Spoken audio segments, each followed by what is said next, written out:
Okay, as most of you know, I am a huge weather geek. I absolutely love weather. I don't know how much more obvious I have to be. For almost 11 years now, weather has been one of my ultimate passions. I have watched countless hours of tornado outbreak coverage. I have forecasted tornado outbreaks for my own hometown, but I have never in my entire life actually seen a tornado with my own two eyes. Just 9 days ago, I tried to change that. I should not have tried to change that. On March 30th, 2022, I left Auburn University and hit the road to travel to Mississippi to try to see if I could see some twisters. On this day, there was potential for a high-impact severe weather and tornado event in the Deep South. The bullseye? East Mississippi and West Alabama.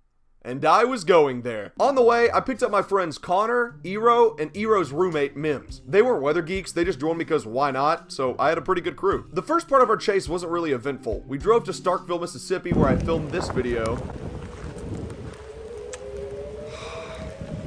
That was cool. Connor and I said hey to the boys, and we turned around to go back into Alabama. At this point, it was dark, we had seen a powerful storm, and that was cool. It was probably not a good idea to storm chase at night, so we took what we had and we headed back to their university. Or so I thought.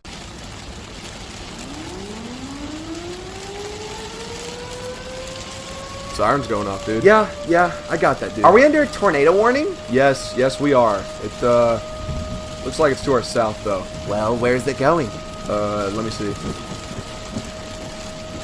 Uh-oh. This possible tornado was located directly to our south, but was moving northeast at 55 miles per hour. I was on a highway going southwest at 55 miles per hour. I'm no math whiz, but I think that means if I keep driving this way, we're gonna get hit by a tornado. Connor, I need you to find a road north. Wait, like now? Yeah, if we keep going this way, we're gonna get hit by a tornado. Connor, get us a road north. While Connor was trying to get us a road north, I started to piece together this situation. This is what was happening. There was a squall line right behind us. A squall line is essentially a wall of wind and storms that can stretch for miles on end. Embedded within this line were occasional spin-up tornadoes. There was one tornado to our south and another one just to the south of that one. However, there was a weaker part of the line to our north, and that is what I planned to intercept. Connor got us the only northbound road around, and when we turned onto it, we noticed that these were not paved roads. These were dirt roads, and they were our only option. As I drove, I could barely see anything out the windows. It was dark and it was coming down in sheets, making it hard to see anything. How can you see anything out that windshield? I can't, Mims. I can't. After driving north for a while, I figured we had to be out of harm's way. I looked over at the radar image and, oh! There was a tornado signature. 1 mile to our southwest. Traveling at 55 miles per hour. Time stopped. I knew I had to do something. I could either tell these guys to throw themselves in the ditch, or I could try to guarantee survival and floor it. Harrison? Harrison, what is it? We gotta go. I slammed on the gas and flew up those dirt roads. Sheets and sheets of rain were battering the windshield, and I could barely see anything. I didn't say a word because I didn't want to freak these guys out. These guys had no idea how the weather worked. I mean, seriously, what if somebody came up to you and said, hey, there's a genuine chance that you will die in about 60 seconds. There's nothing you can do about it. Though my legs were literally shaking like a scared cartoon character, I tried my best to act like all was 100% okay. Finally, we got just to the north of the tornado warning polygon, and I parked on the side of the road. The squall line was about to hit, and the smartest thing to do was to just sit there and brace.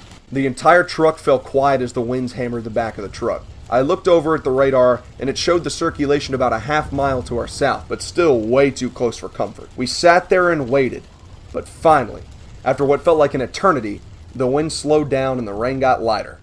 And I took a big, Is it over? Yeah. Yes. We're in the all clear. Wow. Oh.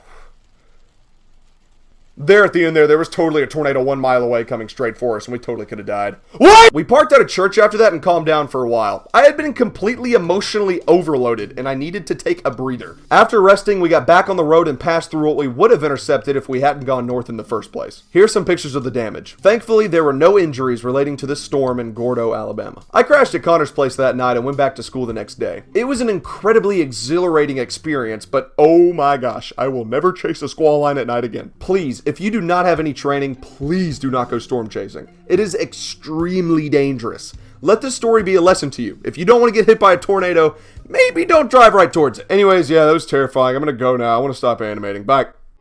Well, don't go out at night. There